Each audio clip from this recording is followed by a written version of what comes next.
What's up, guys? This is Dave Van Auken on the Fight Bananas podcast. How's everyone doing out there? All right. We getting it. Almost time, guys. UFC 251. We're almost here. We're going to break it down the only way we know how. We're going to get our main man, the professor, John Radford. He's forgot more about MMA and MMA coaching than I have ever known, so I love getting his expertise. We're going to pick out some winners. We're going to tell you maybe what side to bet on, what can the future hold for these guys, so much more. And girls, too. There's two really great girl fights on the main card. But before I get the professor on, I want to really quick hit on something that, it's cool. I appreciate you guys. We love the Fight Bananas community. And, something that's been out there that kind of happened to me personally. So, hey, you guys are family here with Fight Bananas. So, over the weekend, a little scare. Definitely. I kind of had to go to the hospital for a little quick visit. I thought I would have been okay. But yeah, kind of one of those things. It was a severe bladder infection. And I don't know if you guys have ever had that. It's horrible. Don't get it. Don't do it. But it is what it is. I'm like I think I'm 83%. I keep on saying I'm the game bred of podcasts, and I just keep on rolling and rolling. So it is what it is. We're here. I'm here. We're pushing out content. We're pushing out sponsorships, Ensto Nutrition, Mako Tech Mouth Guards, Fusion CBD products, and, of course, our guys at WarhammerFightwear.com. And another one actually joining the team, I guess I can say this now, Retro Grappler. All right, guys, make sure you go to RetroGrappler.com. They got some of the best rash guards in the world, especially very Saturday morning cartoony stuff, some of our childhood. They got a brand new G.I. Joe one. They might be going bananas really soon with the new one, so we'll take it from there. But so many great things are happening, guys. We cannot wait for the future holds. But, guys, it's UFC 251. Let's get locked in and ready and loaded. Let's go. Masvidal versus Usman. Let's get the professor on the line.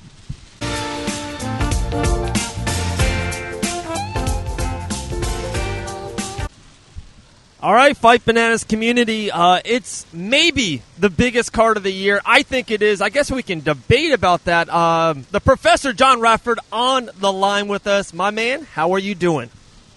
Good, brother. How are you doing? I'm going to say you're probably right about it being the biggest card of the year so far. Yeah, we talked about this at UFC 249. I thought it was maybe one of the deepest, biggest cards in the history of the sport coming through the pandemic. I think it was really important, really, really vital. But, the co-main was, I think, Cejudo and Cruz. The third one was Nagano and Jarrett.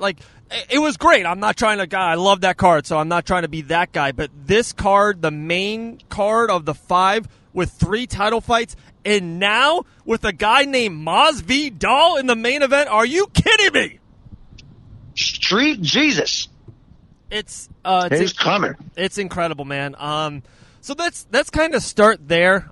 Usually we kind of start, at the bottom and work our way up. But I kind of see the people, and they want the dessert first. You know what I mean? They want the main event. So let's give it to them.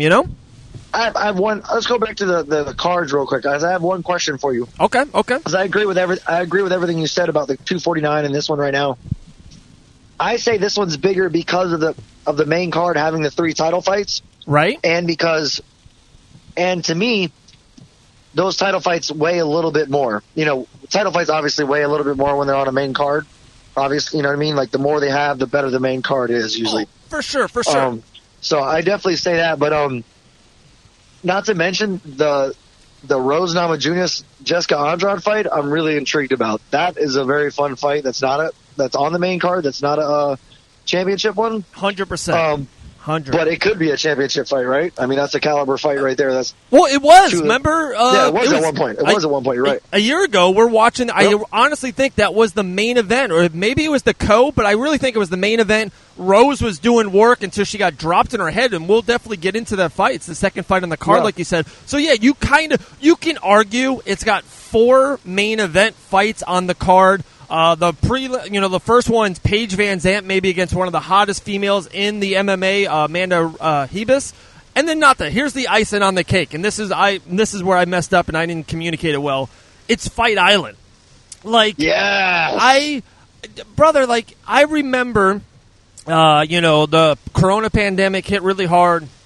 Kids are out of school. Everything is shutting down. They did an awesome job getting Jacksonville, and it was awesome. But I remember he was like, no, guys, we're going to buy an island. Like, we're going to create somewhere that fights can be. And everyone's like, come on, Dana. It's like, you hear that shit all the time. It's like, come on, like, I'm going to become a rapper. I'm going to become the most successful white rapper of all time. It's like, come on, Dave. Come on, so Dana White proved it. It's incredible. Like, did he finally earn his nickname, Shang Tsung? Wow. Is he Shang Tsung? Did he put together the Fight Island? Because I've been waiting for this since 1996. Yeah. 97, 98, whenever Mortal Kombat came out in the movies. I was like, yeah, we need a Kumite Fight Island type thing in real life, for sure. Of course. And, yeah, we're going to be watching these men and females fight literally on the beach with the ocean in the background and a palm tree. Like, this shit's literally going to happen. It's going to be one of the most iconic, most epic pictures. I remember UFC 200, and remember the ring was gold, the mat, the floor. And, like, I'm like, wow, that was so cool. They have a gold mat. This is the greatest thing ever. I'm like, but who gives a shit? This is on a goddamn beach. For real. And there's going to be no crowd, and I like that even more, that it's on a beach with no crowd. It makes it more like, I don't want to say it. Like, there is no crowd, right? I'm not saying that wrong. There is no crowd, right? Oh, no crowd. It's on a beach, unless, there's some people sitting in the sand drinking a Corona. I don't know. Who knows, right? But I definitely like it that way. I think it adds a little bit more, like, it factor. You know what I mean? Oh, I agree, brother. I agree. If you're going to do a Fight Island, don't have no fans. It's just for the fight. Let's go. Oh, you know what I mean? Gosh. That just kind of feels that way. Let's go. So, 3 title fights. The first one's the welterweight championship. We definitely we'll get into Masvidal, and anyone that's been listening to the podcast, it is what it is. Yeah, I'm a Masvidal guy. John, I know you love him too. We're all in with Masvidal. But I'm going to kind of go take a left-hand turn real quick. I'm not a credit card, so I don't like giving credit out. I'm not in the business of giving credit. I just want to give a tip of the hat to Kamaru Usman.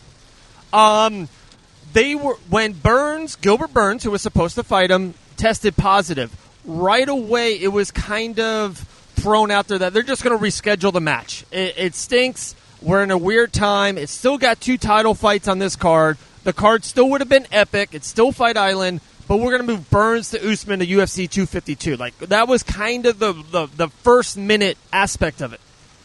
And then they called Georgie up. And it happened fast. Masvidal was very happy with the deal he got and the new deal going forward. But, of course, it takes 2 people to dance, John. It takes 2 people to walk in that octagon. Usman accepted. Usman accepted it on a week notice as well. So I'm going to be real here. I'm going to tip my hat to Kamaru Usman. Oh, absolutely. I agree with you. He's the one that has the most to lose out of all of it. Like, you know what I mean? He has the title. He has his payday wrapped around his waist, and he had a fight that I'm sure it was his buddy because they trained for a while together, and right. I'm sure they're on cordial terms. I don't think either one of them wished either one of them bad will, I think, when it came down to it. Right. They were just going to put the differences aside and scrap. Like, we're teammates, but we're going to go see who's the best, which I completely respect as well. You know what I mean? Right. But and real quick, he has the most... And, John, let me interrupt real quick. You would think that of all the people that he would be like, no, of course, I'm not going to give Masvidal this moment. I want to give Burns, kind of like you said, a teammate / friend. I'm going to give Burns the moment. He deserves the shot. But he goes, no. Masvidal wants the smoke. He gets it. I'm sorry, but keep rolling. Oh, no, yeah, absolutely. And that's what it is. That shows you right there that he's no paper champ. Never thought he was. Not trying to put that in anybody's mind. But it just shows you that he's not a paper champ. He's not a guy who's just going to sit on his laurels. He's going to take whatever it is. The champ gets to call their shots, essentially, is how it's worked out in the UFC, right? Sure. Everybody but Tyrone Woodley, it seemed like, got to call their shot. So all of them, every champ gets to call their shot one way or another. Even Rose called her shot against Zhang, against Andrade and went down to, Brazil to do it when she could have easily fought somewhere else. And then Andrade paid the fact back and went somewhere else. So even though the champions have fought in different places and things like that, they usually get to call their shot. And he accepted this one. And I respect him a whole lot for that, because not only is Gilbert Burns a dangerous man, but that's a man you were getting prepared for. But now you're getting prepared for Cuban Jesus, Street Jesus, however you want to call him, the street king, the knockout man, the baptize you from wherever, the flying knee, whatever you want to call it, the career ender, the undefeated streak, guy, whatever you want to call it. He now comes into the game and plays, and you're playing this game with him, and it's you never know, because it seems like ever since he's been on this path of beating people, the resurrection. He does stuff that you're not quite ready for. Yep, the resurrection, my man. Right, the resurrection. Those are words that he uses. So during this resurrection, it's a gamble, man. It's a gamble for Kamaru. His right now, pretty much, the game plan is, okay, my best shot is to take him down and beat on him that way. We'll get into more of that later, but he's a real man for stepping up, taking this title shot on a 1 week notice, just like he is, because this is a win-win for Jorge. Yeah. Right? Yeah. It's a win-win. He got the contract he wanted. He's getting this, I'm sure, redonkulous payday that he's coming to, for this fight. But then, of course, he already said, I didn't get exactly what I wanted, but I'm happy. Well, if you're happy, that means then you're going to fight after this. You know what I mean? Usually when somebody's happy, even like Silva said he was happy with his career, 9-fight thing, and he's finishing it out. So obviously they're getting paid, right. If you're a fighter and you're finishing out your contract, you're happy with it. You know what I mean? You like the money you're getting paid. Yeah, there's added zeros to the end of it. Commas and zeros are always good. He's always happy. And it happens so quick. And for one, this is another. I don't want to be so pro one side or so pro like UFC, because for one, a lot of the MMA media is so negative towards UFC. I don't get it. They are the big boys. They are the NBA, MLB, NFL, and we cover it and we talk about it. So you just want it to succeed so we can have more great talks. Imagine this podcast without Masvidal, Usman. So when good stuff happens, when good shit happens, it's better for the MMA business. So I don't get that when the media is negative. But where I'm trying to go with this is how crazy. It's July 4th. In a corona pandemic, the beaches were closed here in Florida. So much shit was different this July 4th than any July 4th ever. And they're getting game-bred Masvidal tested for corona. They're getting them. I saw Malky Kawa spread all this food, and looked like Georgie wasn't eating as much as he wanted to at that time. How insane, on a week notice in Dubai, quarantine for 48 hours, all this, and they make it happen. They just get this shit done. It's incredible. They really do know what they're doing there. Gosh. Like FRM, shout out to them for sure. They know exactly what they're doing. Yeah, and how about that? That's the other side of it too, John. Like, this fight was, rumored for 3 months. This was the fight everyone wanted to see in a way, and I hate saying that about Burns, but it is what it is.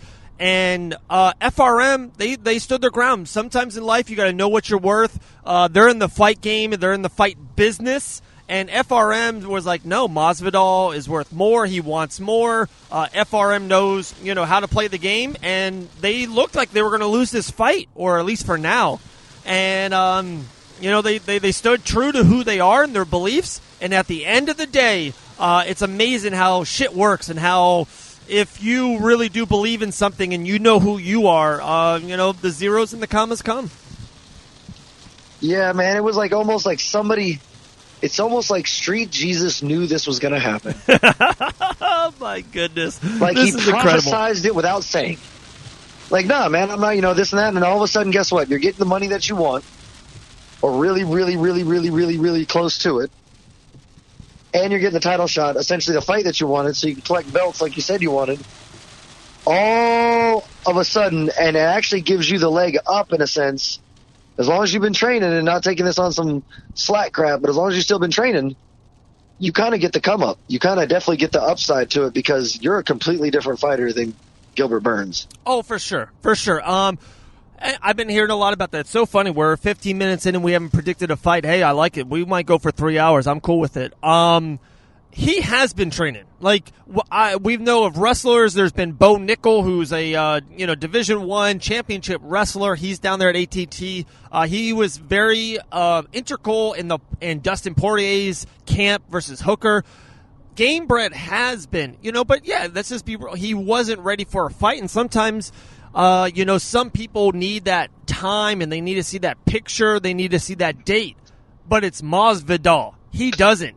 I'm telling you, if they would have called him now, they would have called him on a midweek, he would have still accepted it, and I still think would have done work. So it's just, he has the mindset. He's the real fighter. He's that old school grit fighter. That's just who he is. And yeah. I just love it. We'll kind of get into the fight now. So Usman's a big favorite, around a minus 300. Gamebred's coming back around plus 210, 220. He dropped a little bit. He did. So they're betting. Some people are betting on him. They're taking that advantage right now. Okay, I did too. So just so people know. Oh, you went Gamebred?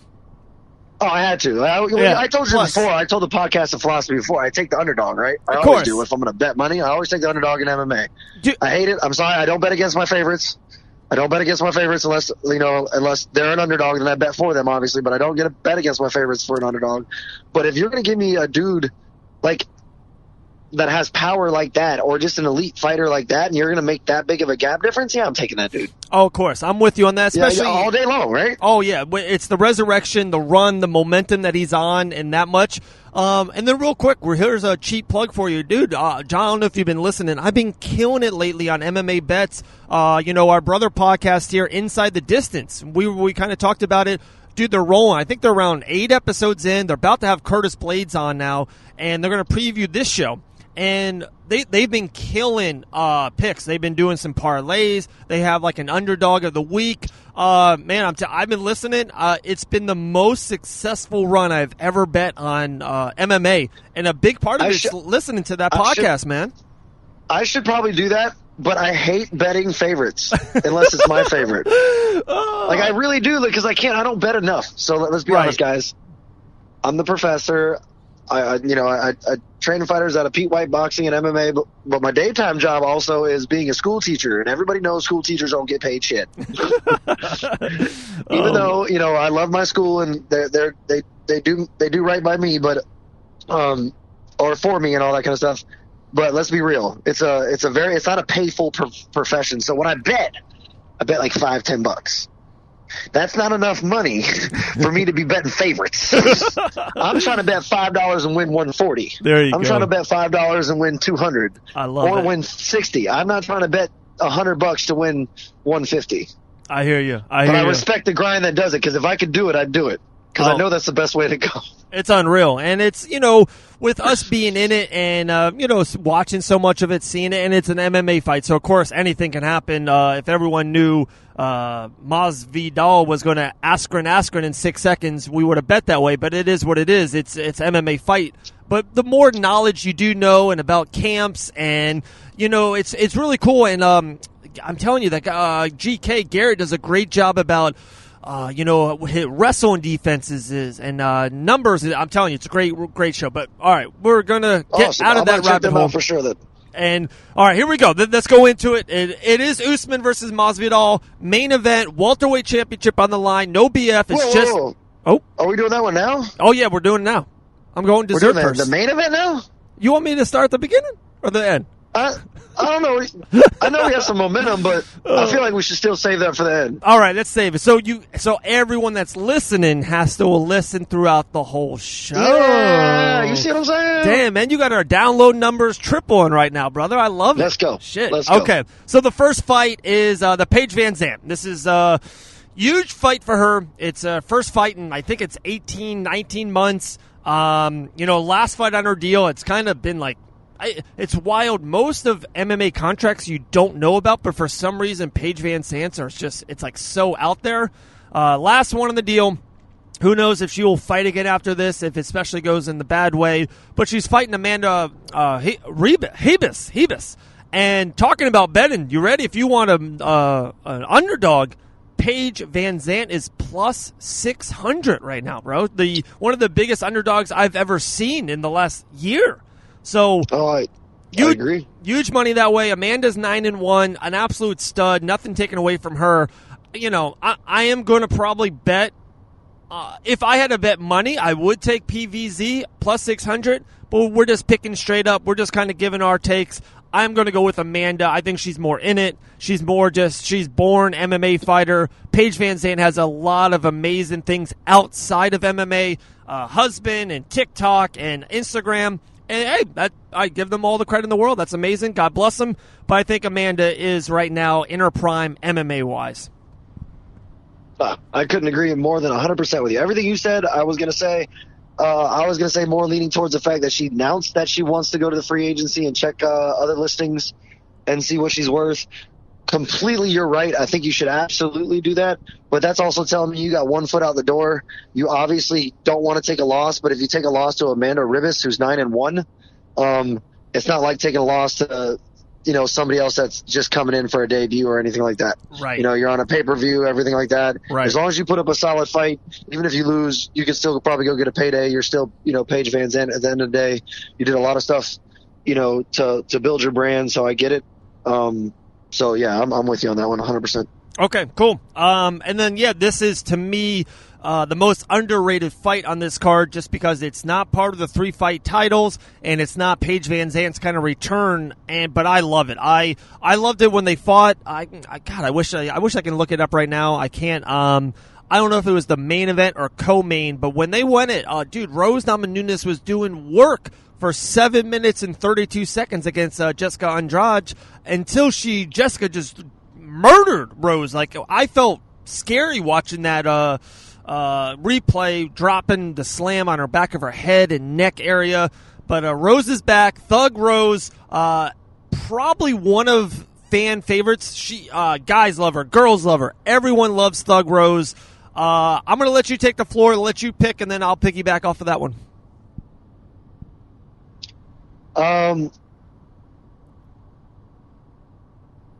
Yeah, I think Rose is going to do it this time. Okay. She was doing work in the first one. She was, I think she recentered herself. I think she's ready to go again. I think this fight is a good fight to come back from. To go face it again, to see it, you know what I mean? And go conquer what obviously, was it could have been life threatening because it was the way you got slammed on your neck, you know what I mean? Right. Obviously. So, it's definitely, scary that way, but I definitely think she does it. I think she's going to be smart about it. I think she's going to be smarter with her takedown defense. I don't think she's going to hold on to stuff like that or anything that kind of way, if not need be. I think she'll be, a lot better off in the striking this time and even look to kind of put on a show, kind of like J-Chip did against Andrade. Mm-hmm. You know what I mean? Kind of the same thing. So I think Rose does it. I think it's a 3-rounder though. Oh, you think it goes to the judges? We're scoring points here. Okay. At least 2-1 Rose. Andrade might get her down and hold her down for a little while. We'll see. Right. Or grind up against a cage for a really, really long time. Not get the takedown, but just control a very slow paced second round maybe, or a slow paced first round. And as far as that goes, and then Rose picks her apart in the other two because she doesn't get a chance to actually do that. So I love it, and this is the most underrated part about this fight. I love when I feel like I figured something out and not the public has, and I'm like, yes, I kind of feel like I saw the Garage Band first. I was like, I like Blink-182 before Blink-182 was on MTV. I love doing that. I think Rose Namajunas was so smart of just taking a break. When you get knocked out or when you lose a championship fight especially, and when you get defeated that way, just walk away, relax, gather yourself, let your body rest, let your mind rest. Like, I think so many times after a loss, like Dan Hooker's already calling out Tony Ferguson. Like, Hooker, man, just take a minute, brother. Take 8 months. Like, you deserve it. You had a hell of a performance. I just think that Rose was brilliant, smart about stepping away from MMA. I think it has been over a year or very close to it, and now she's back. And I think you know, when you're away from something, it is what it is. Like, you miss it. You know what I mean? Like, I know that you like to travel up there to South Carolina. Like, if you guys don't go up there for like 5, 6, 8 months, you're like, man, this is the best beer I've ever had. But it's the same beer that you had. It's just you haven't been up there in, South Carolina. You know what I mean? Oh, absolutely. Absence makes the heart grow fonder. God damn it. That's why he's the professor, folks, right there. Talking about another great thing that I do miss, and I'm going to be, oh my gosh, you're not supposed to upset the sponsors, but I'm getting upset. You know, Fusion CBD products at fusioncbdproducts.com, they're out of the waters, man. Like, that, wow. That used to be my daily, 1 in the morning, 1 in the afternoon, and that used to make my body feel great and good. They've been out of waters for a couple weeks. I'm missing them. I'm using the InstaFreeze, so my back is good, my knees are good. I really love everything else that they're giving me, but I need to get back on the waters. You know, I'm almost dying in the hospital because I don't have my Fusion CBD water. Shit. But go to fusioncbdproducts.com. There you go. .com. All right, here we go. So we got Amanda and we got Rose. We're tied up. We're going all in. All right, triple main event, double decker title mania. There you go. Just made that up. It's for the vacant bantamweight championship. This fight is so important. The UFC 250 was all about the bantamweights, about Sterling, Sean O'Malley. How about even Cody No Love with the walk-off knockout? We need a champion. Jan versus Aldo. Jan is in that minus 210 favorite. Aldo's coming back plus 180. Great fight. I'm so pumped for it. You want me to lead or you want to lead? You can get it if you want to. Okay. This is the fight. I went back and forth. It's like I'm playing duck, duck, goose. I'm just running in circles. I'm seeing things. So Jan's 14-1, but like his UFC, card, his lineup wasn't as Uriah Faber post, retirement. Jimmy Rivera, which is a tough out, but not a title contender guy. He hasn't really had a huge lineup. And Aldo at bantamweight is a complete problem. Aldo has been in the game for years and years. I don't think the moment will be too big for him. I'm going to do it. I'm going out on the ledge here. I think the old cagey veteran with leg kicks to the boxer. We're going to leg kick the calves. We're just going to beat him up. Knees, elbows, leg kicks, and leg kicks. I think Jose Aldo wins this fight. UD, all 5 rounds.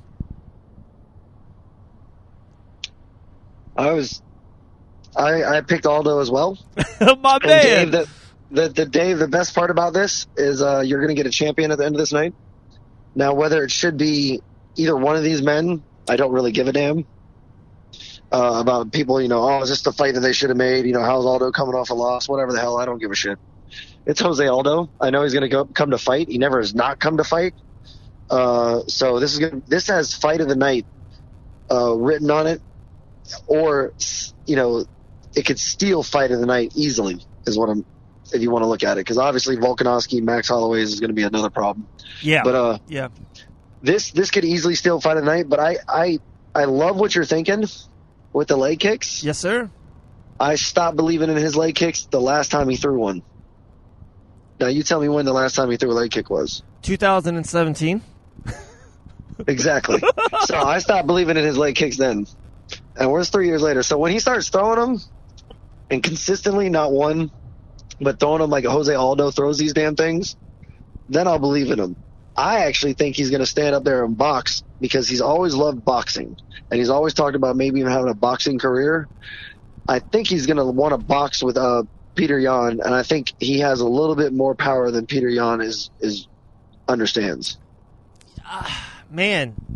If Aldo tries to pull a John Jones, and because to me that's what Jan's best attribute is, Jan, that's what he wants to do. He wants to control with the jab. What does Aldo want to do when he fights? He wants to throw hands too. Oh, absolutely. I'm totally. And dude, he's an all-timer, future UFC Hall of Famer. He was the featherweight, champ for 4 to 5 years, I believe, in the UFC. So nothing I'm taking away from from Junior. Nothing.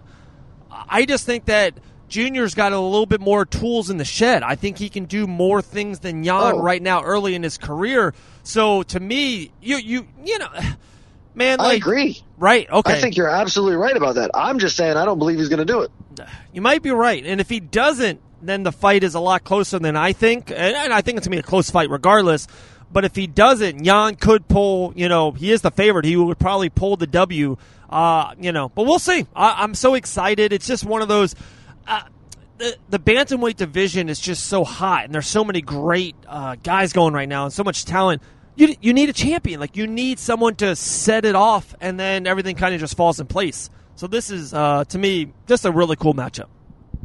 Absolutely. And you're absolutely right. You're 100% right with the key to this being his leg kicks. I wholeheartedly agree with that. And I think this matchup is it could easily steal, like I said, fight of the night. We could also see either gentleman put on a masterclass. You know what I mean? You really could. Aldo's great to the body, and Peter Yan just can, box with the best of them in there. So it's like, either one of them could put on a masterclass and touch the other one up, or we could sit there and have, one of the best, standing hand fights essentially in MMA, that we've seen in a long time. Right, and I'll close with this, technical and then hand fight. We'll move to the co-main event. Like, I love when matchups are, if Aldo wins, we're going to create a top 10, top 5. This is going to be a multiple weight class champion now. Wins that you're not going to be able to argue with. Just, an all-timer. And I know he's already out. It just really cements the legacy and really puts him into another stratosphere up there of all-timers.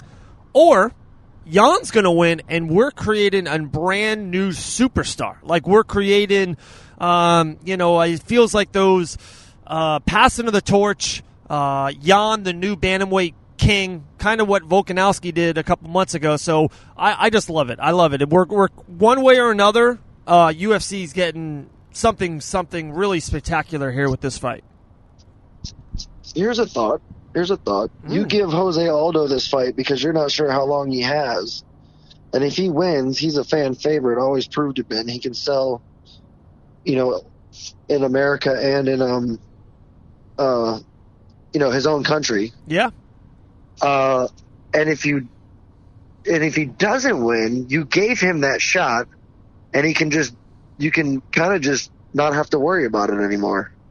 No, I see that for sure. You know what I mean? Like, because he's getting, how long can he stay at 135? I don't know. And be, consistently healthy.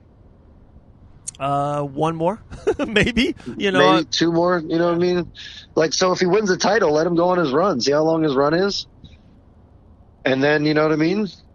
And then once he loses, he probably retires, or he retires with the belt, and it's all there. So it's kind of here's your hurrah, right feel to it. It does in a sense to me. Like, this is kind of like his hurrah. Like, you need to go get this belt, Aldo, so you can have a few more moments that you're looking for. Otherwise, this is probably your last big moment. No, I see that. And like I said, I think the UFC is smart. They're getting a winner one way or another. They're creating a global superstar that could probably headline the next Brazil show when this pandemic ends, or they're going to get a brand new future global star, too, from Russia in Peter Yan. So it's just amazing. Co-main event, Volkanovski and Holloway, the rematch. Same thing. Before they fought the first time, Dean Thomas came on this podcast, and there's just some iconic moments of the podcast that I just remember or laugh about, or predictions that I'm like, oh, that's awesome. Dean Thomas was on top of a mountain when Max Holloway was the greatest featherweight of all time, a heavy favorite going into that fight, looked unbeatable, for years and years and years. And he goes, Volkanovski's going to beat him UD just by kind of controlling, wrestling, leg kicks, and he's going to get the W. I'm like, what? Really? I haven't heard this yet. And he goes, trust me, watch it. And that's exactly what happened. So the rematch is on. I'm going to let you take the floor again on this one. I think I know which way I'm leaning, but what do you think? Do you think the featherweight king is back in Max Holloway, or you think Volkanovski puts Max Holloway to bed and continues his featherweight run? I don't bet against my favorites. So I'm definitely betting on Max in a parlay, and I would just want him to win because I'm a huge Max Holloway fan. I just think he's a wonderful, wonderful human being and a father and everything like that. It like epitomizes what a good human being should be, I feel like. Right. And right. he's a fighter, he's a fighter, he's a fighter. He's a real fighter. Like, he fights. Like, he doesn't, you know what I mean? It's like he's awesome. So, and he's always been a good sportsman in and out of wins or losses. It didn't really matter. You know what I mean? He's always just been that good guy. So, definitely rooting for him just because he's already gained my fandom. Is that, if you want to say it? But I can still see the fight going down exactly the same way it did last time. Or I can see Holloway finally getting off and finding his rhythm and being able to get off those punches in a more efficient fashion this time. The only hiccup to this is I heard that he trained the whole entire camp without sparring. I know. And I'm a little bit like, okay, well, like, you've done this enough. I get it. Like, okay. Like, it just makes me think. In any job, right, man? Anything that we've done, I remember kids. I always somehow bring the kids into almost every show. When the first son and my second son, Colin and Dylan, when they were so small, I was like, they were. I used to hold them like scrambled eggs, like an egg. I didn't want it to break. I couldn't drop them. I would not throw them. Blah blah blah. Now I'm WrestleMania. I'm literally tombstoning them on the bed. I'm the Undertaker, And then even with the twin girls, I'm holding both of them. I'm jogging. I'm running. I know that they can take it. It's like I've done it before. I've been through it before. I feel that way with Holloway. Like, I just feel like he thinks he's done this before and has been through it. And yes, he has. But man, it. This is a goddamn jungle out there. And when you are not waking up early, and when you're not training the way that the baddest ass lions training, you get eaten. You get killed. You get murked out there. And I think Volkanovski is that young lion. I think Volkanovski is the new king of the featherweights. And I think Volkanovski murks Max Holloway in this fight. I love Max, one of the best fighters of all time. I'm with you, one of my favorite fighters of all time. I think I liked Max Holloway before it was cool to like Max Holloway, but I really do think Volkanovski puts Max down. I love Volkanovski in this rematch. Love him. I mean, I could definitely see it, brother. There's not a doubt in my eye that it could go that way. But you remember when when we were younger, and I say younger because we were more, we would like you would go to the gym and you play ball, and then all of a sudden you had to take a break for a little while. You had to take a good little break, and you didn't get to hit it because of work, whatever it may be. Maybe shoot around just a little bit, and then all of a sudden you come back. And you play against some good people or whatever like that in the gym, and it's a full court game, 5-on-5, and you're playing, and it becomes easy for a minute. You know what I mean? You just find that zone really quickly, and you're like, whoa, wow. Maybe I just need to take a break for a little bit. Maybe that's what it was. All right, I'm good. Look at this. You know what I mean? Sometimes you can. It works for you, and you come back, and it's like rejuvenated. No. Yeah, rejuvenated, everything like that, and all of a sudden you're more relaxed. You're not worried about it, and you're just like, I'm going to go in there and just fight. You know what I mean? I'm relaxed, and it brings out the best in you, and it's just and then after that, you're like, okay, now I need to get back working and everything like that, and get back to it. I'm excited about it. You know what I mean? You just find yourself again, like you said, rejuvenated, or in Jorge Masvidal's sense, it's the resurrection. You know what I mean? But I feel like Max could pull that off. I think he could, and I think it could help. It could really help him.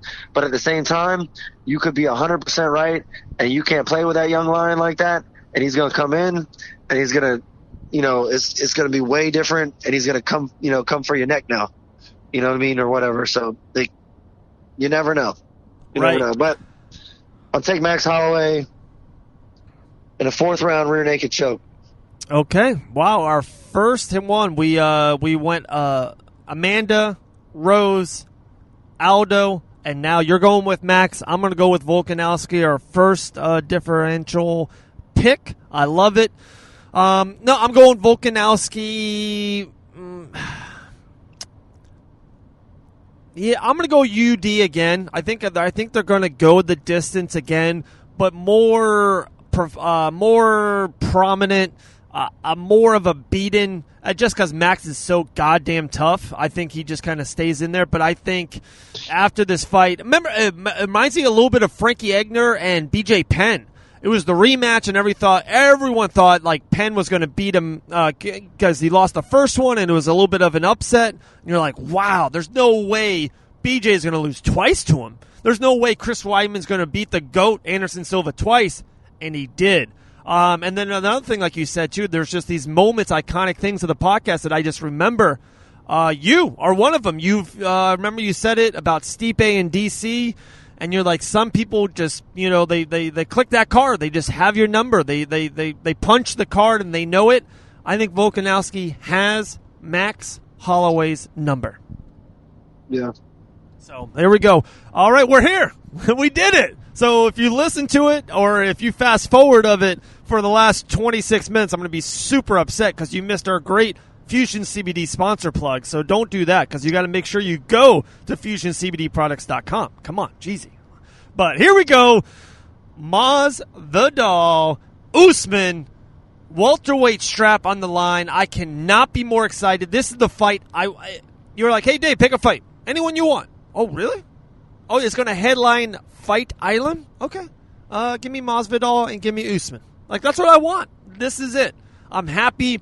I feel like I'm just going to be a fan again. I feel like I was going to do a live show for it, but I'm like, nah, I kind of don't. I just want to go back old school and just literally just watch and just like soak myself into the TV. Here we go. I'll let you guess always first. Who do you have winning and becoming the new or still welterweight champion? I got the guy that can only become both of them.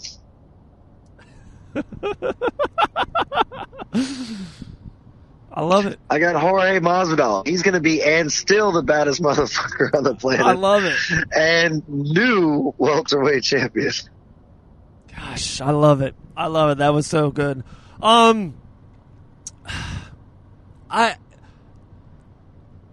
You can say Homer.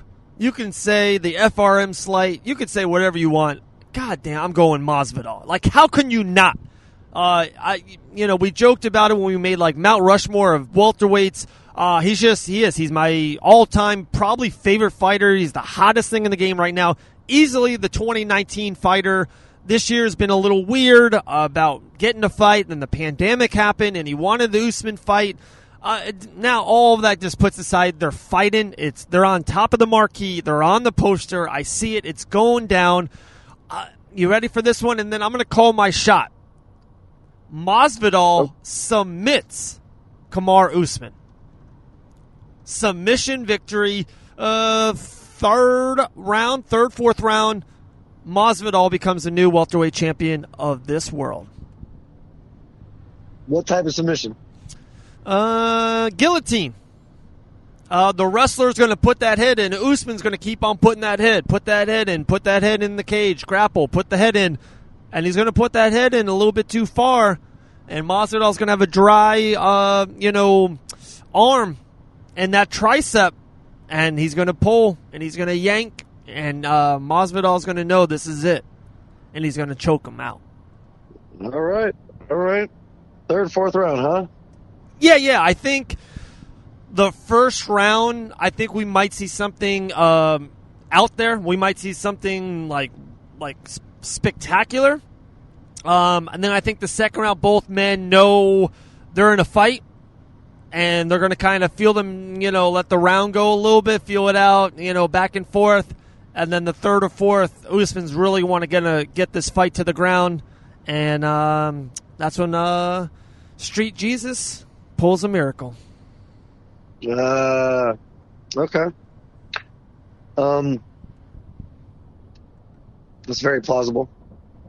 Very plausible. Yeah, and so you picked Maz. How do you see him winning the fight? Okay, so I have Masvidal winning by TKO, or not knockout, but TKO. I feel it starts though with calf kicks. Ooh. Because I don't think Usman has really good knees. I heard he doesn't run because of his knees. But he can wrestle. So it's a little weird to me because I can't run. I don't want to wrestle either. Not with my knees. So I don't get that. But he's also way better of an athlete than I am. So I get that too. Don't sell yourself short, bro. Come on. No, that's right. Don't sell yourself short. No, okay. I still know my role. What do you call it? So I don't get that, but I think if you have any type of bad knees, if you kick low or high, or if you can land it without hurting your own shin, right there on the cusp underneath at the very tip top of the calf muscle meets the knee, there's like a little bone there. You can just kick and hit, and it's not nice. So I don't know. I feel like it starts with a couple of those, and then he touches them and kind of just makes them, it kind of just hurts him, and the leg, kind of gives, and he just can't really do much. He's going to be on his back, and I think Jorge kind of just one knee to, half guard type-ish, and just punches him out. Wow. Insane. It would be crazy. It would be it's an absolute moment maker. This card is full of huge moments. If VanZant can get the win, huge underdog win. Jessica Rose, too. If Rose can pull off the win, it's like I said, she is absolutely a fan favorite. They're creating a new or an all-timer in the bantamweight division with Jan or Aldo. If Volkanovski defeats Max again, you are, again, creating the new featherweight king. So many big moments to be had. One will be made in the main event. Usman cements himself as one of the greatest, if not the second greatest, third greatest behind GSP and Hughes with the victory. Or Masvidal wins his first undisputed championship. It's insane. It's just chock full of moments. If you're not ordering this show for $64.95 on ESPN Plus, I don't know what you're doing. You're like, this is a must. Like, if you are listening to this show, you are ordering the pay-per-view. Pretty much. My man. Anything else? Yeah. That was easily the most smooth, one of the greatest preview breakdown shows we've ever done. Like, that was goddamn gold, John.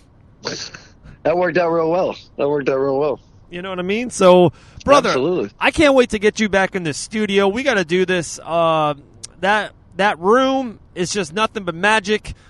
Big things are happening soon. It's been crazy, man. Yeah, dude, we're adding another show. God dang it. What are we doing? We're going to have our own freaking... We need our own platform soon, like our own freaking channel. We need to get our own app and our own platform. Let me go to work. I like that, bro. New app. Calling Bananas. Fight Bananas app. I love it, man. But we appreciate you. We can't wait. Huge fights this Saturday night, UFC 251. It's going to be epic, man. I can't wait. All right, brother. We appreciate you. All right, man. We'll talk real soon. Yes, sir.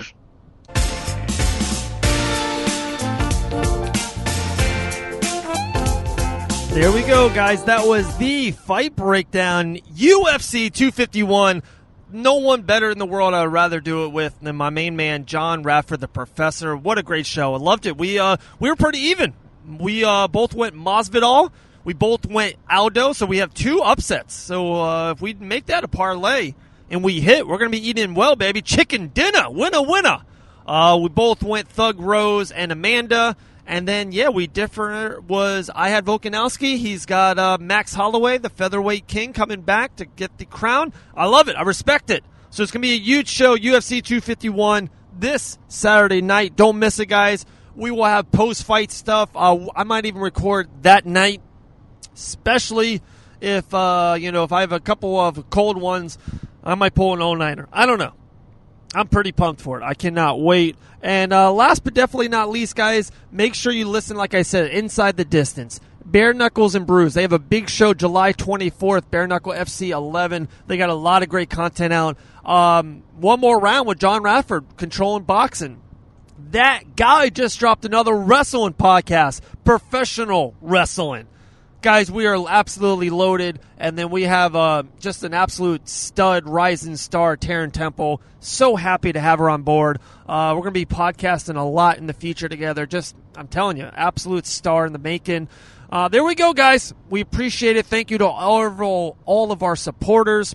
Instill Nutrition, Warhammer Fightwear, Retro Grappler, Makotech Mouthguards. Make sure you follow Makotech on IG. Give them a lot of love. And Fusion CBD products, we give them a lot of love throughout the whole show. I'm telling you, go to the Amazon app, warhammerfightwear.com. And also, guys, go on Apple Podcasts. Rate the show right now. Give us 5 stars. It's going to be a 5-star show Saturday night. UFC 251. Usman versus Masvidal.